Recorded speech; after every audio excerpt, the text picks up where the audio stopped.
Over the last year, the car market has kind of been going through something. Toyota, Volkswagen, GM, Ford, Nissan, Volvo, and almost every other big-name car manufacturer has seen widespread disruptions alongside massive profit drops, and they were the lucky ones. Honda recently posted its first annual loss in just under 70 years of operations, and not to be outdone, Stellantis recorded the largest loss from an automaker outside of a major global recession. Embodying his company values, the Stellantis CEO broke down a turnaround plan that involved going all in on V8s, which was announced exactly 2 days before the start of the war in Iran. Now, I know you guys don't want to hear me say tariff disruption, consumer debt, and the K-shaped economy for another 15 minutes this week. And the, good news is that there is a little bit more going on here.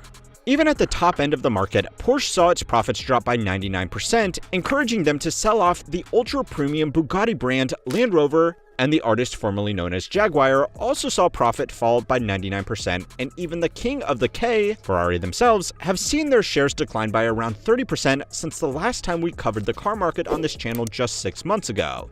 Of course, this stock trend was not helped by the Ferrari Magic Mouse, but that's actually worth addressing later on.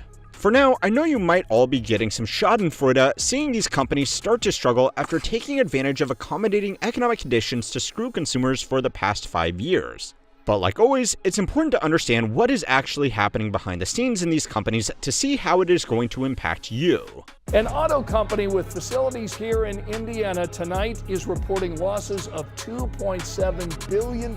Profits at German carmaker Porsche plunged by nearly 96% in the first 9 months of this year. U.S., where auto giant Ford says it's taking a $19.5 billion write-down because it kills off several all-electric models. BYD says it sold 2.3 million battery-powered cars globally in 2025. Car payments are becoming harder to afford for many families as rising costs for essential items continue to strain household budgets. There is a reason why I spend so much time on this channel talking about cars, despite personally driving a 15-year-old CR-V. And that's because for the past 100 years, the car market, alongside the construction industry, has been the canary in the coal mine for the wider economy. A healthy car market normally employs a lot of people in good-paying union jobs. It helps a country maintain its industrial base, and on the opposite side of the same coin, if people are buying lots of cars, it's a clear indication that they can, at the very least, qualify for a loan to make 7 years of irresponsible monthly repayments. Carmakers can help to both build a healthy economy and indicate its health at the same time. But they can also do the opposite. So to put everything into context, car sales in 2025 were actually at their highest level since the pandemic here in America. Worldwide, the number of new cars sold fully recovered, and actually exceeded pre-pandemic level sales, which should be cause for celebration, right? What's more is that because the average new car has become so much more expensive, even after adjusting for inflation, the amount of actual revenue car companies are making has never been higher, even though unit volumes are still down from their all-time peak. But then the question is, why are all of these companies doing so badly at the same time that the market itself is theoretically doing better than ever? Growing sales naturally shouldn't go hand in hand with collapsing profit, right? Or perhaps an even better question is, if this is what is happening to these companies during a good sales year, what's going to happen to them when sales actually slow down again, like what is kind of already happening right now? Well, there are really 4 big problems beyond the immediately obvious that are hurting car makers today. And the first is what I like to call the Great Flip-Flop, a name that I really hope catches on. If you go back through almost every one of those headlines talking about massive profit haircuts, you'll find the car makers themselves all citing the same thing: electric vehicles. Now, there are 2 very big reasons why they are trying so hard to point this out, and we will get to that soon. But beyond some accounting trickery, this is still an industry-wide problem. Honda's first loss since 1957 came with the company pointing straight at the billions it had poured into getting ready to build electric cars it now isn't going to sell. Stellantis turned a $5.5 billion profit into a $26 billion loss, and around $25 billion of that was write-downs as it quietly backed out of its EV plans. Ford booked nearly $20 billion in adjustments, and admitted its electric division alone lost almost $5 billion in a single year. Even the ones that stayed in the black still took a hit. GM turned a $2.7 billion profit for the year, but quietly scrapped its plans to go all-electric by 2035 and wrote down around $8.7 billion of EV investment. For the last decade, a lot of these major car manufacturers thought they were playing a game of catch-up to the EV leaders in the space, pushed by significant investor pressure from shareholders that wanted Tesla-level valuation. But a lot of them are now realizing that the demand they were all chasing is a lot softer than they were expecting. The early adopters that wanted an EV have already purchased one, and as the market is flooded with more options, it isn't necessarily driving people to make the switch. It's just dividing the original pool of customers between more brands.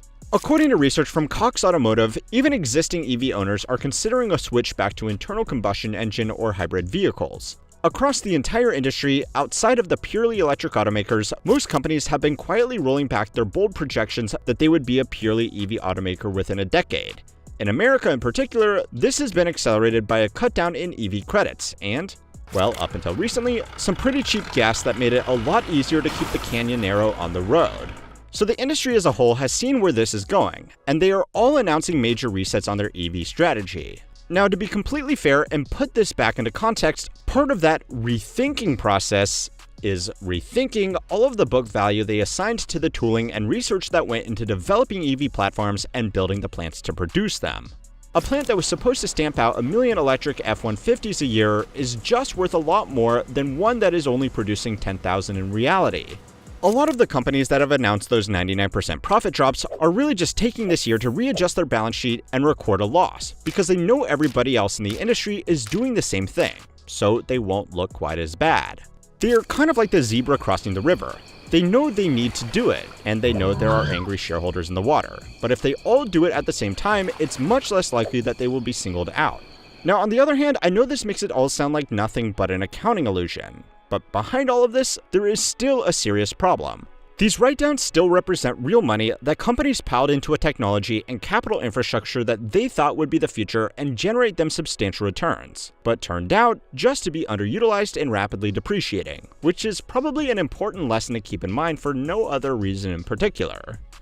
Anyway, on top of this, the ongoing cost of running research, development, and production lines for both EVs and internal combustion engine vehicles is also not insignificant. Companies like to share parts and processes where they can, which is a lot more difficult when they have different models operating off an entirely separate drivetrain. Now, maybe this would all still be worth it if they were growing sales by catering to new markets, but this is also happening while unit sales are still below where they were before the pandemic. So even though they might be selling more expensive cars, they aren't exactly opening up new markets. It sounds bad, but so far this is only the flip. The flop is still playing out. In response to these market trends, some companies boldly and loudly pivoted back to expanding their portfolios of big gas-guzzling cars, just in time for gas prices to become a major pain point all over again. Now, you might logically think that anybody illogical enough to spend 6 figures on a new V8 Jeep Wagoneer wouldn't be the first to feel the pinch of gas prices. But well, I made a promise to keep irrational consumer behavior until the end of this video. For the car companies themselves, ongoing R&D is just part of being a car manufacturer. It is, by its nature, a highly capital-intensive business, and most manufacturers and their shareholders are prepared for this by itself, even if a lot of it has been wasted chasing market trends. But there are also other headwinds hitting them at the same time, making it a lot scarier to deploy this capital. So it's time to learn how money works to find out why the car market is eating itself, all during an otherwise good sales year.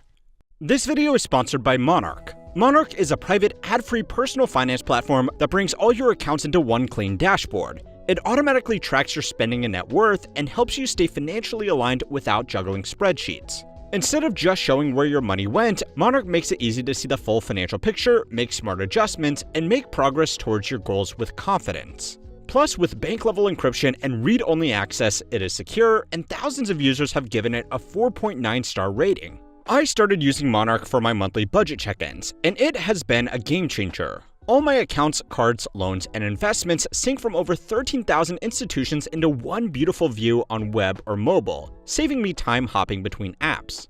I love the flexible budgeting that separates fixed and flexible spending with customizable rules and categories. And Monarch quietly combs through your numbers and surfaces patterns for you, things like spending changes or unusual transactions explained in plain English, so you always stay aware without constant alerts. There is also a built-in assistant you can ask anything about your finances, like how much you spent on travel last summer or whether you can afford a vacation without touching your savings. It answers from your actual data, not generic advice. Seeing my net worth trend and goal timelines for saving or paying down debt makes progress feel real and motivating, without the stress.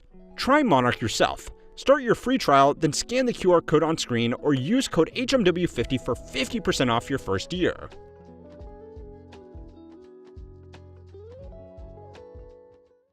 So, the great flip-flop has left most major car manufacturers bleeding cash on a technology bet that hasn't paid off. At least, not yet. But the second big change is what is happening to badge engineering. One of the most underappreciated threats to these companies right now is the slow erosion of what has historically been their most valuable asset. High-end luxury cars, and especially performance cars, are more expensive to manufacture than regular mass-market cars, but not by as much as you might expect. So the significant markups they can charge come overwhelmingly from their badge and the brand value people give to it.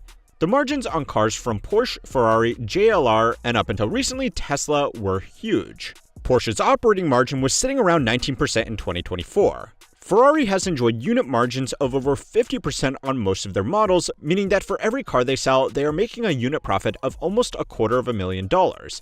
Of course, a lot of this is used to fund their racing teams, their R&D, and their other branding. But even after that, they have run off a profit margin several times greater than most ordinary car makers. Now, more than almost any other product, people have historically been willing to spend money on cars as a status symbol even when the marginal utility was well into the territory of diminishing returns. But crucially, there was always still something there to justify it. A Porsche GT3 may be twice the price of a regular Porsche 911, which is twice the price of a BMW M3, which is twice the price of a BMW 320i. And for 99% of on-road driving, they are all going to get around just as quickly while also displaying some level of European luxury. But the top of the market is willing to pay 8 times as much, probably in addition to some significant dealer markups, because in theory, the GT3 has better performance capabilities than all of these other cars, so they could save 2 seconds a lap on the track days they will never go to. The same is true for people who wanted to be on the cutting edge of luxury or even new technologies. The problem is now, capabilities are getting democratized. Most modern cars are incredibly fast by historic standards, and performance EVs in particular all basically have the same spec sheet: 1,000 plus horsepower, 0 to 60 in 2.5 seconds, and a 100 kilowatt-hour battery, despite having huge price differences. The Ferrari Luce is kind of just a conveniently timed encapsulation of this. In the past, Ferrari clearly had a performance edge over most mass-market cars, but the Luce is by most metrics going to be slower than similar offerings from Porsche, Tesla, and even the phone maker Xiaomi. The Lucid Air Sapphire will beat the Luce on almost every metric that matters: more power, faster, longer range, for $391,000 less, and they are both equally likely to leave you locked out on the side of the road. Now, I know it's hard to reverse engineer irrational consumer behavior, and people don't buy cars off a spec sheet, especially in markets like high-end performance cars, which are clearly emotional, not rational purchases. But this still really matters because in the past, people could at least justify buying a very expensive performance car, because this was the only way to access those capabilities. This is just like someone buying a $5,000 handbag and talking about craftsmanship. It's clearly primarily motivated by the flex, but there is at least something there to justify it. The only other way people will be able to justify a Luce over a Model S Plaid is because they will like the badge, which still works, obviously, but it won't work forever, and eventually people will just be flexing how irrational they really are. Even outside of EVs, the democratization of performance is making it really hard for high-end manufacturers to sell their capabilities alone. Modern Corvettes are faster than almost any European supercar at a fraction of the price. A C8 ZR1X will beat a new Lamborghini by almost any performance metric for half the price, so the argument for spending significantly more is getting even harder to justify. Now, I know there are still a lot of rich people buying a lot of expensive cars, but in these markets, the simple idea that someone could pull up having paid half the price for a comparable car is a surefire way to deflate the egos these cars were there to support in the first place. Even in the more sensible segments of the market, the same kind of thing is happening all the way down to the base model of cars as well. For most people, their cars are basically just appliances that are getting harder to differentiate. Most manufacturers now have efficient engines, Apple CarPlay, and a decent safety rating with interiors that would be considered luxurious just 10 years ago. The The channel Modern MBA did a great deep dive video on this corner of the market recently, and one of his big points is that even the biggest manufacturers are really just assembling third-party components from companies like Bosch, Harman, and Philips, meaning that it is becoming harder to differentiate between cars to people who treat the purchases like any other appliance. What has the best features for the given price and financing deal? Hot take alert, and feel free to come back to this video in 10 years' time to call me an idiot, but there really isn't anything stopping the car market from going the way of the computer market, where it becomes a lot harder to flex a particular brand when they are all using roughly the same components. Most people don't really care if you have an Acer or an HP laptop. They care about the specs and the components, and as cars become more appliance-like, there is really nothing separating them from the same fate, which leads us neatly onto the China problem. We briefly touched on it, but Chinese EVs and hybrids are here, and their cost-to-performance ratio is very hard to compete with. Now in America, this hasn't mattered yet, because trade barriers keep us isolated to the point that we really do live in our own little car bubble. A lot of the most popular cars in North America simply don't exist outside of North America. Seeing an F-150 in Europe, for example, is extremely rare. This is either because our cars are too large for roads in other major markets of Europe and Asia, too inefficient for local laws, or because there are just better, cheaper local alternatives.